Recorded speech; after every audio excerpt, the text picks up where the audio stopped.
బాలబడి యూనివర్సిటీ మంచి భవిష్యత్తు కోసం తెలుగు విద్యార్థులు ఇష్టపడే యూనివర్సిటీ. కాల్ 9059052378 9059052379. సో నారాయణపేటలో నేను కొన్ని చూస్తే అది లైక్ ఐ సెడ్ ఒక్కొక్కటి నేర్చుకుంటూ ఉంటాము. సో నారాయణపేటలో నేను పావర్టీని చూశాను. వాటర్ లేకపోవడం వల్ల పావర్టీ ఎలా వచ్చింది అన్నది ఈ మైండ్ సెట్స్ చూశాను. నేను నారాయణపేటలో first time I saw 2 glass system, ఒక 2 glass సిస్టము, ఒక టెంపుల్ ఎంట్రీ లేనిది, జోగిన్ సిస్టము, ఇవన్నీ చూశాక నాకు ఏ సెంచరీలో ఉన్నాం మనము అంటే మనకి మైండ్స్ ఎలా ఉంటాయి, మనము వేరే మన సిటీలో పెరిగినప్పుడు ఇవేమీ తెలియకుండా పెరుగుతాం. అక్కడికి వెళ్ళాక ఒక రూరల్ మాహోల్లో poverty, how people are deprived of their rights, they don't even know they have rights, ఇవన్నీ చూసేటప్పటికి కొద్దిగా డిస్టర్బ్ అయ్యాను నేను. అప్పుడైతే కొంచెము ఏంటి ఇలా ఉంది అని ఒక ఇంట్రాస్పెక్షన్ అన్నది బాగా జరిగింది నాలో.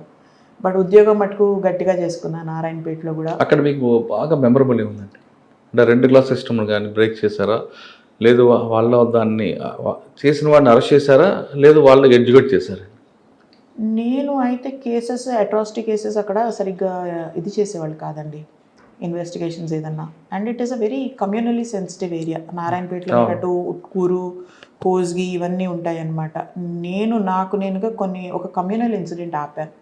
Single handedly I stop. ఆ రోజు పొద్దున్న కూడా ఇలానే ఏదో ఎలక్షన్, గణేష్ టైం కాదండి, గణేష్ ఆఫ్ కోర్స్ మీకు తెలుసు నారాయణపేట 2 days అది నారాయణపేట గణేష్ ఇట్స్ నోన్.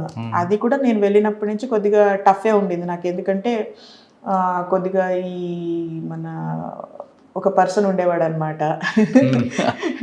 ఆయన ఏంటంటే ఇవన్నీ చేయాలని చెప్పేసి గణేష్ పేరుతోటి, రిలీజన్ నేమ్ తోటి కొద్దిగా ఓవర్ ఇది చేస్తారు.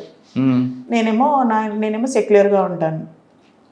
సో ఇష్యూస్లో కూడా వీళ్ళు గొడవలు చేసేవాళ్ళు అనమాట. ఏదైనా మీటింగ్ పెట్టినా కూడా కొద్దిగా నన్ను ఇబ్బంది పెట్టాలని చూసేవాళ్ళు. నేను ఒకటే అనేదాన్ని, అమ్మ మేము హిందువులమ్మా అని ఏదో అంటే నేను హిందూ అండి, కాకపోతే నా ధర్మాన్ని నేను ఇంట్లో పెట్టుకుని వస్తాను, ఆఫీస్కి వచ్చాక నాకు ఉద్యోగం ధర్మం తప్ప వేరే ధర్మం ఉండదని చెప్పి ఫుల్ అనమాట. నేను కూడా ఫ్లోలో మంచిగా రిటర్న్ ఇచ్చేదాన్ని. మంచి పవర్ఫుల్ డైలాగ్ ఇచ్చాను. అంటే తెలియకుండా ఎమోషన్స్ వచ్చినప్పుడు డైలాగ్స్ వస్తాయండి, నేను కావాల్సిన అనుకుని చెప్పను, బట్ ఆ మూమెంట్లో అలాగ వచ్చింది. తర్వాత ఒక రోజున రాత్రి ఆఫీస్లో కూర్చొని ఫైల్స్ చూసుకున్నా. I think it was a Sunday only. Election morning ఇది అయిపోయింది. ఫోర్స్ అంతా రిలాక్స్ మోడ్లో ఉన్నారు, అందరు ఎగ్జాస్టెడ్ ఉన్నారు. మా ఇన్స్పెక్టర్ లేడు ఆ రోజున, ఆయన చెప్పకుండా సిటీ వచ్చేసాడు. సో సడన్గా నాకు కాల్ వచ్చింది, ఇట్లాగా ఒక ఎస్ఐని గుమికూడారు మాస్క్ దగ్గర అని చెప్పేసి, అండ్ ఒక కన్స్ట్రక్షన్ గురించి ఒక ఆర్చ్ ఏదో ఇరగొట్టారు, అది మళ్ళీ కన్స్ట్రక్ట్ చేస్తుంటే గొడవ జరగడానికి రెడీగా ఉంది. ఎస్ఐ గారు అక్కడికి వెళ్తే అంత ఒక కమ్యూనిటీ వాళ్ళు గుమ్ముకూడారు, ఇంకో కమ్యూనిటీ వాళ్ళు రెడీ అవుతున్నారు, ఒక 100 మంది చేరారు, ఇంకా కొంతమంది చేరుతున్నారు, రాబోతున్నారు, అందరు ఇక్కడ గొడవ జరగబోతుందని చెప్పి ఇన్ఫర్మేషన్ వచ్చింది. నేనున్నాను, నా డ్రైవర్ ఉన్నాడు, ఒక కానిస్టేబుల్ ఉన్నాడు, మేము ముగ్గురం వెళ్ళాం. ఒక ఎస్ఐ అక్కడికి వెళ్ళేటప్పటికి రీచ్ అయ్యేటప్పటికి ఒక ఎస్ఐ ఉన్నాడు, క్రౌడ్ మధ్యలో ఉన్నాడు. సో అప్పటికప్పుడు నేను బండిలోంచి లాఠీ బయటికి తీసి నేను నా కానిస్టేబుల్ వెళ్ళేసి ఫస్ట్ ఈ ఎస్ఐని బయటికి లాక్కొచ్చి, తర్వాత బయటకు వచ్చిన వాళ్ళందరినీ లోపలికి ఇళ్ళల్లోకి పంపించింది. సో మాకు లాఠీ పట్టుకోవడం కూడా భలే ఉంటుందిలేండి. అంటే ట్రైనింగ్లో కొన్నిసార్లు తప్పదండి, అదేమి మేము ఆనందంతో వచ్చి ఒకరిని కొడితే ఆనందం వచ్చి కొట్టము. ఫస్ట్ టైం నేను ఒక మనిషిని లాఠీ యూజ్ చేసినప్పుడు నేను చాలా బాధపడ్డాను.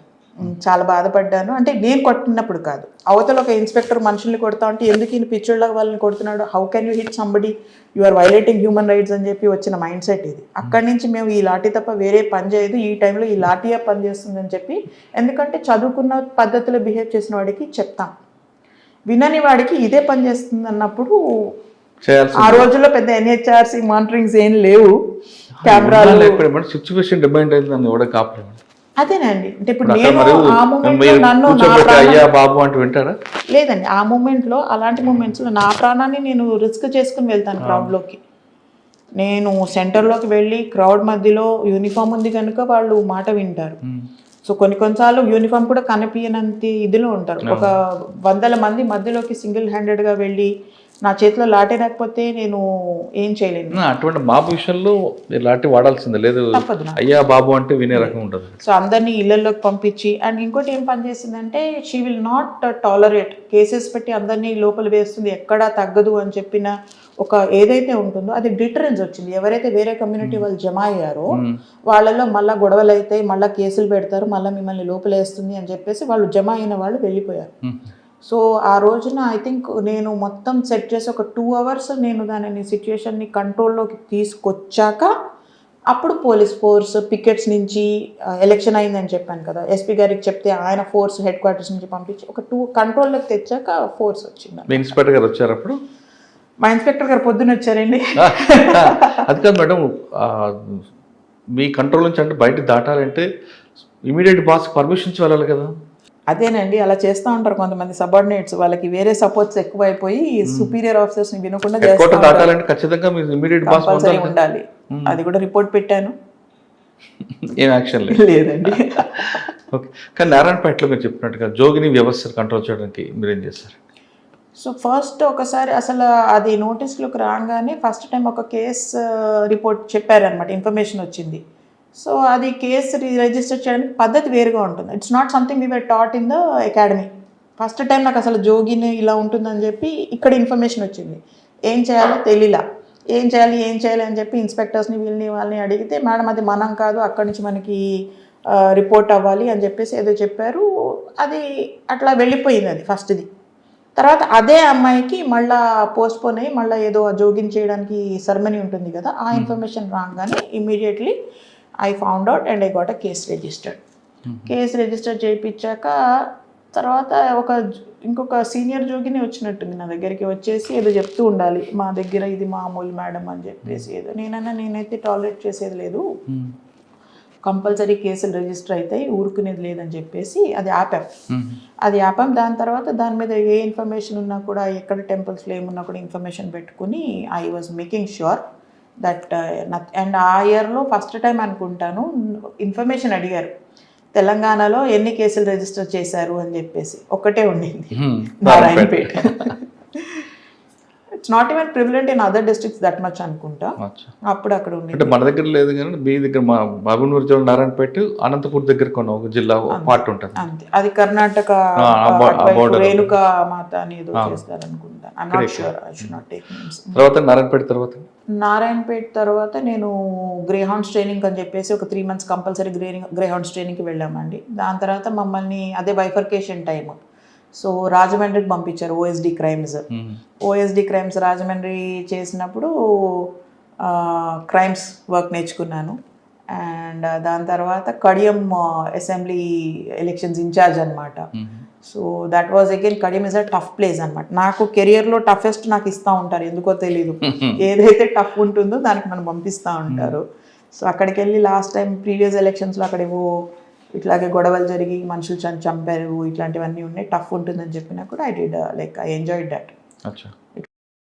So I enjoyed it very much. Okay, కానీ అదే టైంలో తమిళనాడు నుంచి మీ సిస్టర్ వస్తారు ఆంధ్రప్రదేశ్కి, అక్క చెల్లిద్దరు యూనిఫామ్లో కలిసారు ఎప్పుడైనా?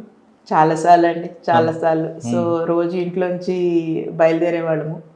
నేను రాజమండ్రిలో ఉన్నాక మళ్ళీ నేను వచ్చినప్పటికీ నేను హైదరాబాద్లో ఉండాలని చెప్పేసి ఏపీసీఐడికి వచ్చాను. సో నేను ఏపీసీఐడి పోలీస్ అకాడమీలో ఉండేదాన్ని అప్పుడు మా పోస్టింగ్. తర్వాత మేమిద్దరం ఒకే బిల్డింగ్లో పనిచేసాం. మన డీజీపీ ఆఫీస్లో. అక్క 4th floor లో ఉండేది, నేను 3rd floor లో ఉండేదాన్ని. సో రోజు లంచ్ అక్కింటి నుంచే వచ్చేది, వెళ్ళి అక్క యాంటీ రూమ్లో కూర్చుని లంచ్ చేసుకుని అన్ని కబుర్లన్నీ చెప్పుకునే వాళ్ళం అనమాట.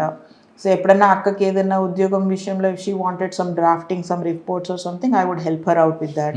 ఎవరు ఎక్కడికి ఈ పని ఎవరికి అప్పచెప్పచ్చు అంటే నాకు ఎక్కువ తెలుసు కనుక, అప్పటికి అక్క బయట ఆర్డర్ నుంచి వచ్చింది కనుక, సో ఈ పని ఇలా చేయొచ్చు అలా చేయొచ్చు అని చెప్పేదాన్ని. అక్కని ఏదైనా నాకేదైనా గైడెన్స్ కావాలంటే అక్క చెప్పేదన్నమాట.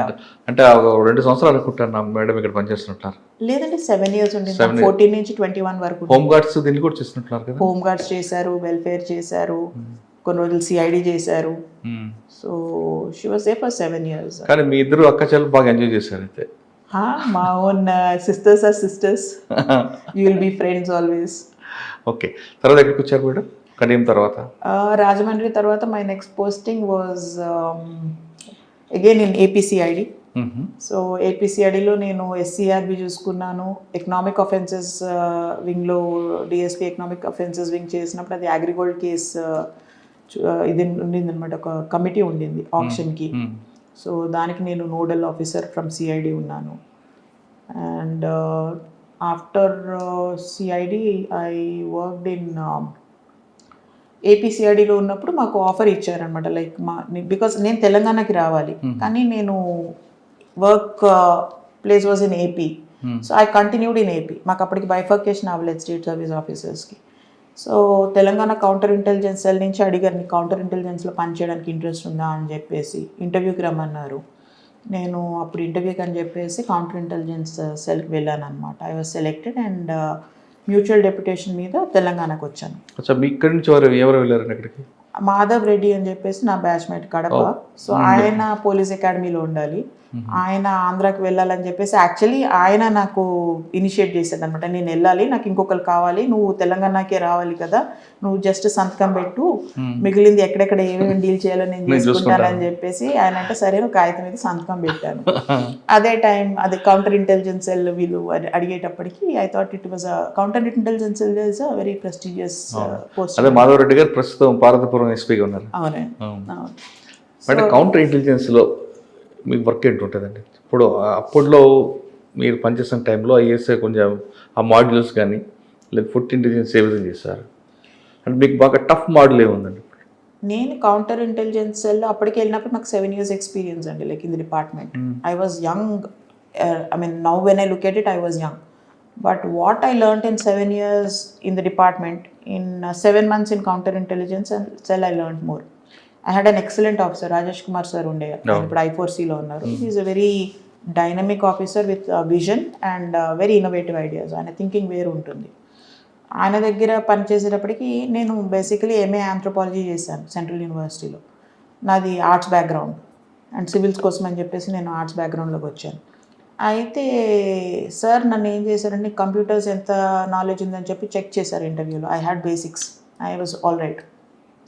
కంప్యూటర్ క్లాసెస్కి పంపించారు. రోజు మార్నింగ్ నేను కంప్యూటర్ క్లాస్ 3 hours అటెండ్ అయ్యి వచ్చేదాన్ని అనమాట, ట్రైనింగ్స్కి వెళ్ళేదాన్ని. After that I would sit and work and he gave me some very good work, compendium అని చెప్పేసి మాడ్యూల్స్ ఇంట్రాగేషన్స్ చేశాను నేను వెళ్ళేసి, ఐసిస్ ఇవన్నీ చేశాను. So that experience was something. నేను ఒక వారం రోజులు like we would sit with these terror ISIS వాళ్ళు కానీ కొన్ని ప్లాంట్ చేసిన వాళ్ళతో కూర్చున్నాం, కొట్టకుండా మాట్లాడుతూ ఇంట్రాగేషన్ ఎలా చేయాలి ఓపికతోటి. ఒక మనిషి మన మైండ్తో ఆడుకుంటూ ఉంటాడు. ఇంట్రాగేషన్ ఇస్ మోర్ ఆ మైండ్ గేమ్.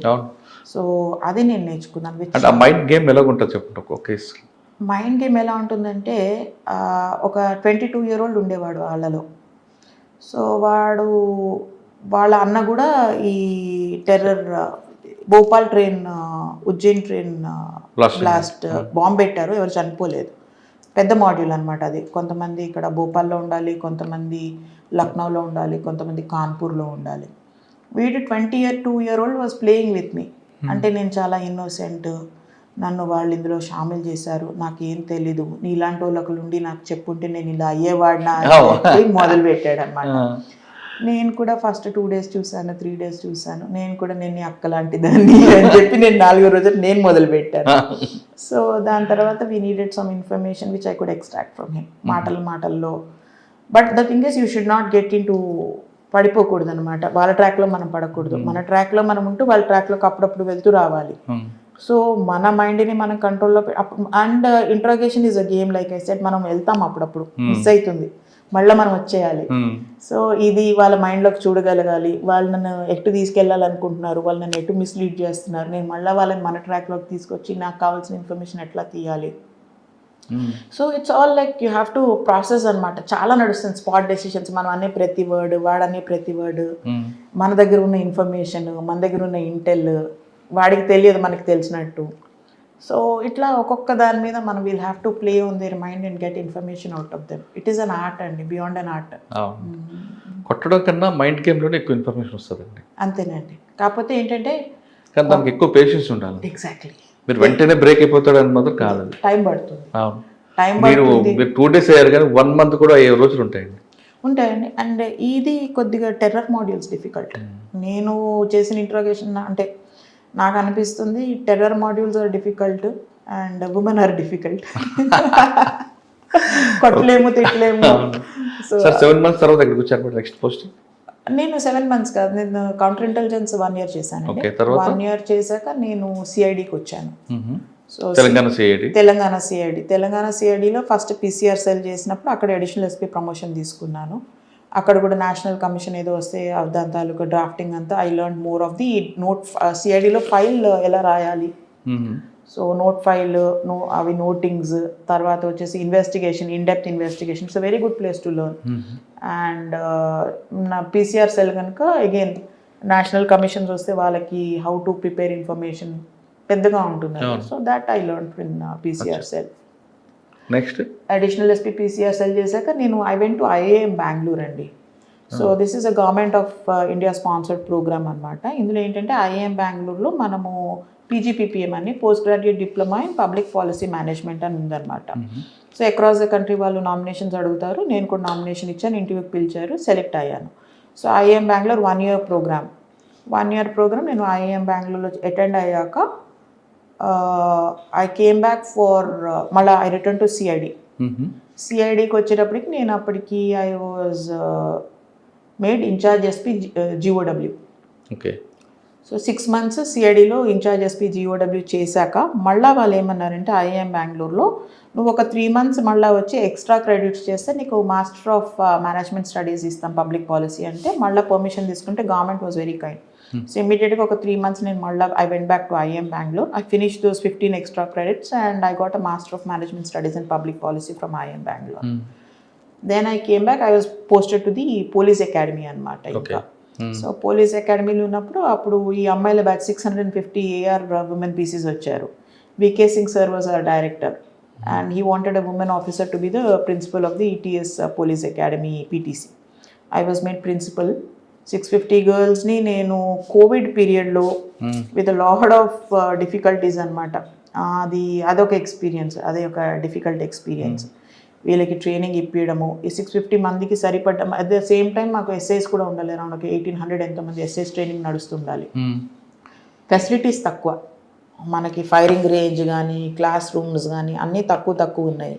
ఆ టైంలో మళ్ళీ కోవిడ్ టైంలో ఒక్కొక్క అమ్మాయి, కొంతమంది కోవిడ్ పాజిటివ్ అయ్యారు క్యాడెట్స్, కొంతమంది పేరెంట్స్ చనిపోయారు, పంపించడానికి లేదు. Middle of the night phone వస్తుంది. ఐసోలేషన్లో ఉన్న అమ్మాయిలకి సైకలాజికల్ ట్రామా అనమాట, వాళ్ళు డిస్టర్బ్డ్, వాళ్ళు ఏడుస్తారు. ఏది చిన్నది జరిగినా ఈ అమ్మాయిలు ఫోన్ చేసి మేడం అని చెప్పేసి ఏడుస్తారు. సో ఆ టైంలో బయట నుంచి వాళ్ళకి ఇంటి నుంచి సామాన్లు ఇవ్వడానికి లేదు, కలడానికి లేదు, ఎవరిని ములాఖాట్స్ లేవు, ట్రైనింగ్ కంటిన్యూ చేయాలి. It was a tough period but we beautifully we manage to finish the training for them. అది ఒక ఎక్స్పీరియన్స్ ఆ టైంలో. దాని తర్వాత again I got promoted as SP non cadre promotion అయ్యాక మమ్మల్ని ఇది attached back to where we were. So police అకాడమీలోనే నేను డెప్యూటీ డైరెక్టర్ చేశాను అనమాట.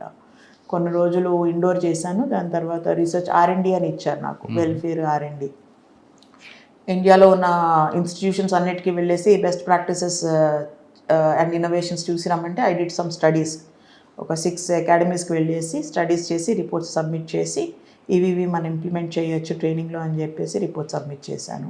అంటే మన తెలంగాణ అకాడమీకి వేరే స్టేట్ అకాడమీకి డిఫరెన్స్ ఏముందండి? అంటే మనము ముందున్నామా, వేరే వాళ్ళు కూడా వేరే కోర్సులో కానీ కరికులంలో కానీ ముందున్నారంటారు? ఒక్కొక్క అకాడమీకి దాని స్పెషల్ ఇది ఉంటుందండి. మనము ముందు వెనుక అని ఉండదు, వాళ్ళ పోలీసింగ్ వాళ్ళ కల్చర్కి తగ్గట్టు వాళ్ళ ట్రైనింగ్ ఉంటుంది. అంటే మన ఇండోర్లో బెస్ట్ అండి, అవుట్డోర్ బెస్ట్ మనం? వీ డూ ఎవ్రీథింగ్ బెటర్ అండి, వీ డూ ఎవ్రీథింగ్ బెటర్. పద్ధతులు వేరు ఉన్నాయి, కల్చర్ ఆఫ్ పోలీసింగ్ డిఫరెంట్ ఉంటుంది. సో నాకు MP పోలీస్ అకాడమీలో కొద్దిగా ఇన్నోవేషన్ బాగా అనిపించింది. అండ్ వాళ్ళు ఇన్వాల్వింగ్ ద థింక్ ట్యాంక్స్ అని చెప్పేసి, NGOస్ని ఇన్వాల్వ్ చేయడము, ఎక్స్పీరియన్షియల్ పోలీసింగ్ అని చెప్పేసి, ఎవిడెన్స్ బేస్డ్ పోలీసింగ్ అని చెప్పేసి మధ్యప్రదేశ్ పోలీస్ అకాడమీలో సర్టన్ ఇన్నోవేటివ్ థింగ్స్ చేశారు అప్పటికి. This is I'm talking about 3 years back. So అవన్నీ నేను ఒక్కొక్క అకాడమీలో ఇది మనం ఏదైతే ఉందో ఇది మనం ఇంప్లిమెంట్ చేయొచ్చు. వాళ్ళకి అడిషనల్ SP ర్యాంక్స్లో మిడ్ కెరియర్ ట్రైనింగ్ ప్రోగ్రామ్ ఉంది, మన దగ్గర లేదు. సో ఒక్కొక్క దాంట్లో కొన్ని ఉంటాయి which can make us still better.